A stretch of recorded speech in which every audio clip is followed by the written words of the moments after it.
प्रकार घडतात। इथे गणपतीचं मंदिर आमचं श्रद्धास्थान आहे। सिद्धिविनायकाला अनेक जण या ठिकाणी येतात आणि इथे मांसाहार चालतो। मांसाहार आपापल्या घरी करा।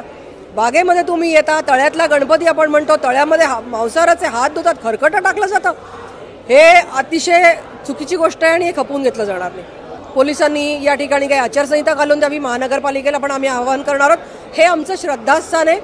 श्रीमंत माधवराव पेशवे यांनी स्थापन केलेला हा तळ्यातला गणपती आहे। हिंदवी स्वराज्याचे सरसंस्थापक माननीय छत्रपती शिवाजी महाराज यांची आरती इथे होईल, अन्य कुठली गोष्ट या ठिकाणी होणार नाही। अशा प्रकारे शिववंदना सादर केल्यामुळे एका युवकावरती पुणे पोलिसांनी गुन्हा दाखल केला आणि त्यानंतर आपण सगळेजण एकवटलेले आहोत। अत्यंत चुकीची गोष्ट पोलीस खात्याकडनं झाली आहे। कोणत्याही प्रकारे अशा प्रकारे शांतपणे इथे लोक जमलेत आणि शिववंदना करतायत, अशा पद्धतीने त्यांच्यावर गुन्हा दाखल करायचा हे अत्यंत चुकीचं आहे। मी पुढच्या काळामध्ये असं जर कुठलं दिसून आलं तर मी नक्कीच आदरणीय देवेंद्रजी फडणवीस यांच्या कानावर घालणार आहे। आणि आत्तासुद्धा जे काही केस दाखल केलेली आहे, खोट्या पद्धतीने गुन्हा दाखल केलेला आहे, लक्षात आलेलं आहे काय काय झालेलं आहे ते, हे नक्कीच हे गुन्हे काढून टाकण्यासाठी मी पुढाकार घेणार आहे।